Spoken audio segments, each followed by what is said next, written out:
안녕하세요. 김보람 세무사입니다. 오늘은 부동산 세금에 대한 이야기를 해볼 텐데요. 부동산을 가지고 있는 사람, 또 앞으로 부동산을 취득할 사람, 이런 사람들이라면 누구나 부동산을 매도할 때 양도세를 적게 낼 수 있는 방법에 대해 한 번쯤 생각해 보셨을 겁니다. 하지만 막연하게 양도세라고 하면 세무사들이나 아는 먼 나라 이야기야 이렇게 생각하시는 분들 많은데요. 사실 내 재산에 대한 세금은 나도 어느 정도 알고 있어야 절세가 가능하다고 생각합니다. 그래서 제가 양도세에 대한 기본적인 지식들을 오늘부터 안내해 드릴 거예요.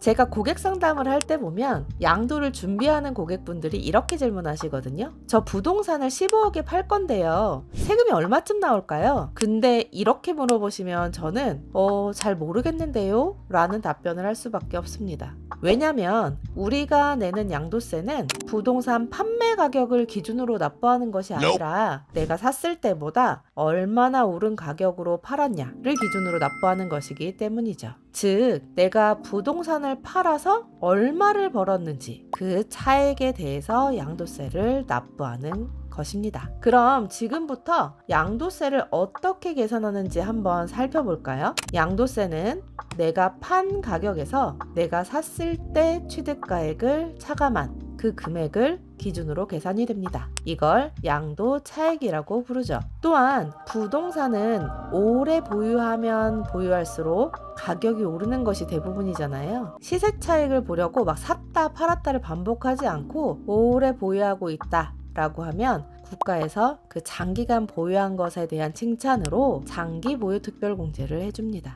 1년에 2%씩 최대 30%까지 공제를 해주는데요. 1세대 1주택인 경우 거주기간과 보유기간 조건을 만족하면 1년에 무려 8%씩 최대 80%까지 공제가 가능합니다. 1세대 1주택에 대한 장기 보유 특별 공제율은 비과세와 더불어 1주택자에게 주는 큰 혜택 중 하나죠. 하지만 이런 장기 보유 특별 공제도 3년 이상 보유한 경우에만 적용을 해주는 거 기억하세요. 이렇게 양도 차익에서 장기 보유 특별 공제를 차감한 금액을 우리는 양도소득 금액이라고 부릅니다. 그리고 이 양도세 계산 시 양도소득 금액에서 1인당 250만 원씩 기본공제를 해주는데요. 양도소득 금액에서 기본공제를 차감한 금액을 바로 과세표준이라고 부르는 거죠. 이 과세표준에다가 세율을 곱한 것이 우리가 납부해야 할 양도세가 되는 것입니다. 그런데 주택수나 보유기간, 또 거주기간, 어느 지역이냐에 따라 주택인지 일반 부동산인지에 따라 세율을 다르게 적용하기 때문에